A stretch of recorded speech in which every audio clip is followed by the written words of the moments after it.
ہم جیسے کہتے ہیں جی مولا آئیں گے ہم نکل جائیں گے، تو خود مولا کیوں نماز پڑھ رہے ہیں؟ مولا کیوں نماز پڑھ رہے؟ جب مولا ہمیں نکال رہے ہیں تو مولا خود بھی نکل جائیں گے؟ مگر نہیں، امام جانتا ہے توحید کسے کہتے ہیں، لا الہ الا اللہ کسے کہتے ہیں۔ وہ اس امر جو امر الہی ہے اس کی طرف ہدایت دینے کے لیے آیا ہے۔ امام کو سمجھے، جانے کوئی مشکل کام نہیں ہے، روزمرہ کی زندگی ہے، تھوڑی سی عبادت ہے، یہی صحیح ہوگی تو امام آئے گا۔ ہم جو امام کو دعوت دے رہے ہیں مولا آ جائیں، مولا کہاں ہے؟ مولا کس کے پاس آئے؟ آپ مجھے بتائیں، امام کس کے گھر پر آئے؟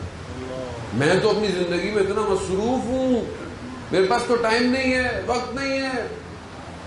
لوگ ہمیں میسج کرتے ہیں مولانا صاحب آپ جواب نہیں دیتے، مولانا کس کو جواب دیں؟ تو میں کہتا ہوں ٹائم نہیں ہے، پھنسا ہوا ہوں اپنی زندگی میں۔ امام کس کے پاس آئے؟ کیا میں نے اپنے آپ کو اس قابل کیا ہے کہ میں اپنا سب کچھ چھوڑ کر اپنے امام پر قربان کر دوں؟ یہ ایک دو دن میں تو نہیں ہوگا، اس کی تو پریکٹس کرنی پڑے گی۔ انسان جب کوشش کرے گا تو اس کی طرف جائے گا، اپنے آپ کو پاک کرے گا اس طرف جائے گا۔ آیت اللہ شمس الدین اپنی کتاب میں ایک واقعہ بیان کرتے ہیں، سوچے انسان ایک لقمہ کتنا امپورٹنٹ ہوتا ہے۔ ایک شخص بہت پریشان تھا، اس کو اولاد نہیں ہوتی تھی، اس نے ہر جگہ گیا، بڑی دعائیں کی، ہر جگہ سب کچھ کیا، اولاد۔ آخر اسے پیغام دیا فلانے شہر میں جاؤ، فلانا شخص کی دکان کو ڈھونڈو اور اس کے پاس جا کر اپنی۔ خیر گیا، دیکھا بڑی چھوٹی سی دکان ہے، شخص ہے جو تلائیوں کو سیتا ہے، چھوٹی سی دکان ہے، وہاں جیسے ہی گیا اس شخص نے کہا کہ جاؤ تمہارا کام ہو گیا۔ بولا ابھی تو میں آیا، میں نہ پوچھا نہ کہا نہیں، بس جاؤ۔ خیر اس نے بولا کہ میں رکتا ہوں، مہمان ہوں، میں ایک رات آپ کے پاس رکا۔ اس نے کھانا کھلایا، کہا اس نے روٹی اور دہی کھلائی، کہا اتنی لذیذ کھانا میں نے کبھی نہیں کھایا تھا۔ پھر میں نے اسے کہا کہ مہمان ہوتے ہوئے اتنا تو میرا حق ہے کہ میں آپ سے پوچھوں کہ یہ مقام آپ کو کیسے ملا، کہ آپ نے بدل میرا نہ نام پوچھا نہ میری سوال پوچھا، کہا کام ہو گیا جاؤ چلے جاؤ۔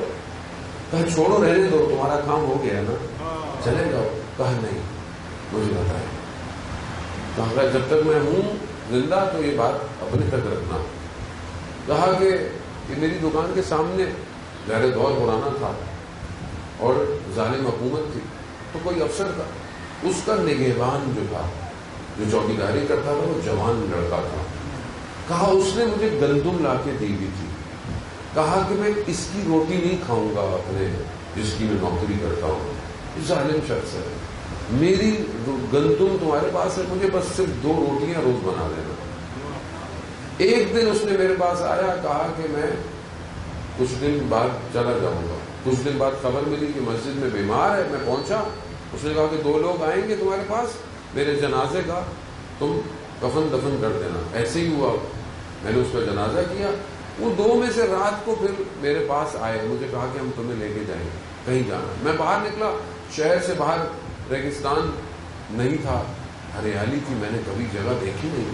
میں نے دیکھا کہ ایک نورانی شخصیت کھڑی ہوئی ہے اور کچھ لوگ اطراف میں کھڑے ہوئے ہیں، اور باتیں کرتے کرتے انہوں نے کہا کہ اس جوان کی جو نوکری تھی وہ اس شخص کو دے دو۔